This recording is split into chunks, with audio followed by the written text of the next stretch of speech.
Hi guys! Today I'm baking something German. This is not my recipe. This recipe is from Dr Oetker, and I will share a link to this recipe in the description box. This recipe I've been asked to make by a friend, so I can share my tips along the way, how I make this cheesecake and how it becomes so perfect as everyone says. So I'm gonna share the German style cheesecake, so the way I make this German style cheesecake today, but it's not my recipe. So all the praise goes to Dr Oetker for this great recipe. Let's get started.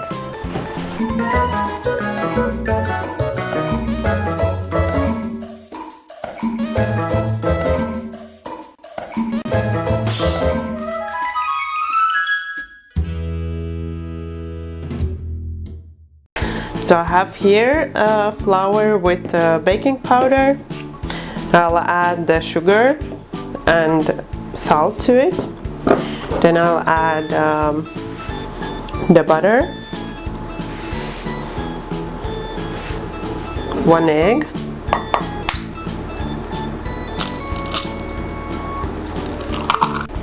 and now I'll mix all the ingredients together with the kneading hooks with the mixer, just until it's combined. So first on a low setting,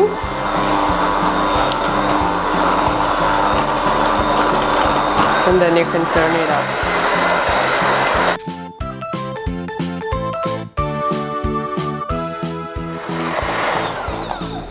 That's about right. So once you get all of the flour mixed with the butter and other ingredients, so it looks like this, that's when it's ready. I've prepared a baking pan with the parchment paper, and I've buttered the pan. So I use a 24 centimeter one.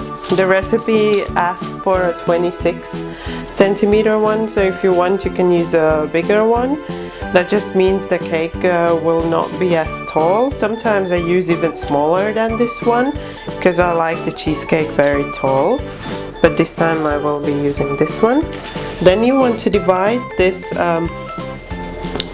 batter that you have got into about half and half.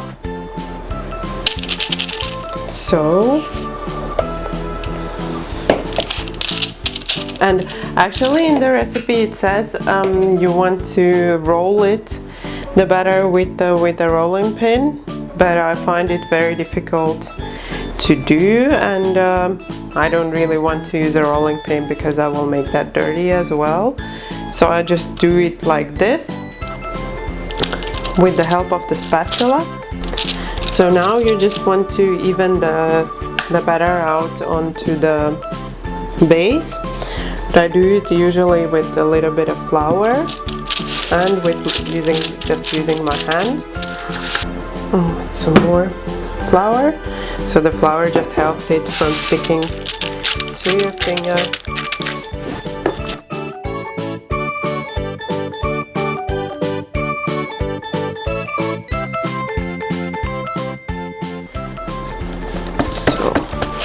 You want to press it up to the borders so it covers all of the surface. Then you want to even it out a little bit so it's evenly spread. And the last thing you want to do is to prick some holes with a fork in the base. That's it. So the second half we will leave for the borders, but that you can only do after you've blind baked the base, and that's what we're gonna do now.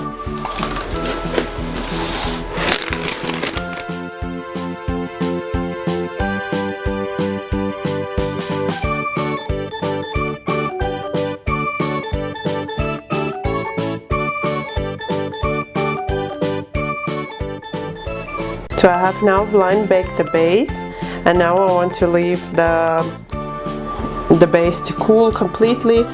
So I'm going to proceed only once the base is cooled. So now the base has cooled, and I will be making the filling. So first I want to mix the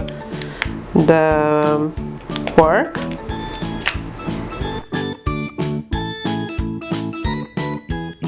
So the quark, then you want to separate the eggs. So I have egg whites here and egg yolks. So I'm adding the egg yolks to the quark, and then I'm also adding sugar and cornstarch. And I also want to add one little extra from me is some vanilla.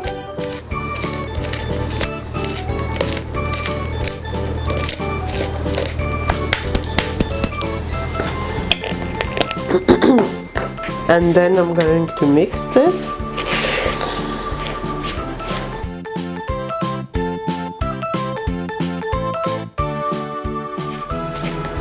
The recipe actually asks for a little bit of lemon juice, but I didn't have any lemon at home, so I'm just leaving that out this time.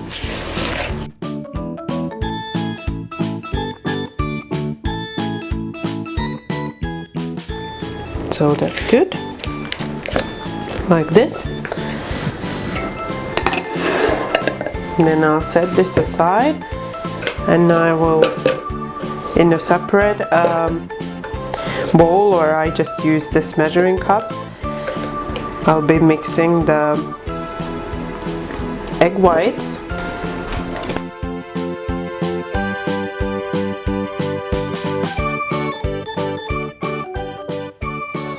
So I want to whip the egg whites just until they're stiff, and I always whip the egg whites first so that I don't need to clean the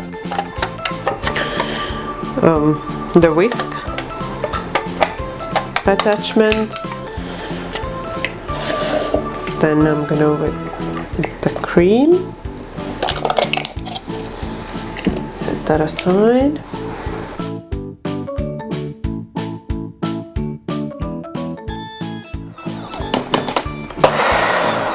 So I want to whip the cream really stiff as well, like this. Why I whip the egg whites first is that if I would whip the cream first, I would need to wash these before I whip the egg whites, because the egg whites they might not whip if you use the dirty whisks. So now I'm gonna first add the whipped cream to the quark mix.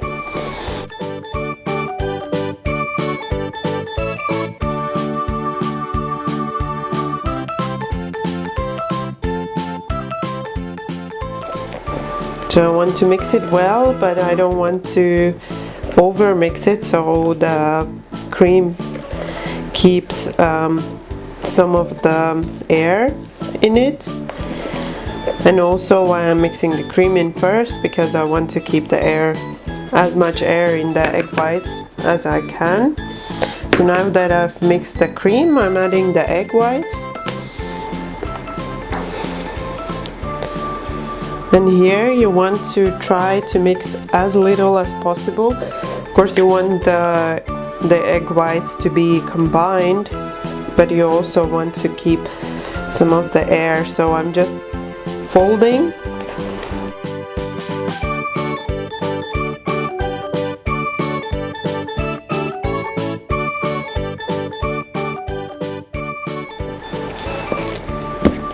So that looks about right. So it's all combined. Next, I want to take my cooled base and the rest of the batter that I have left, and again with the help of some flour, I'll be attaching this to the sides. So I'm making the sides. What I usually do is I divide this to, for example, 3 parts, and then I roll it a little before I start attaching it.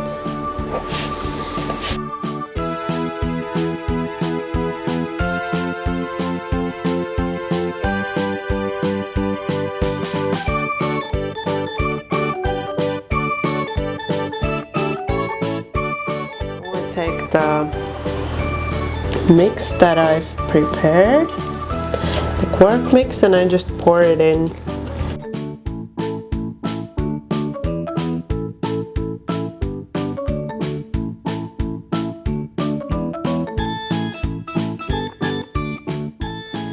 So here we go, that's ready. Now it goes into the oven for 75 minutes to bake.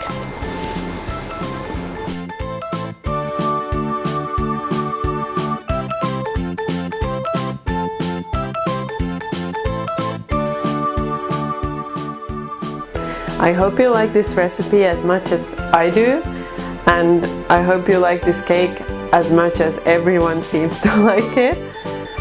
Thank you for watching my video. Bye bye, until next time.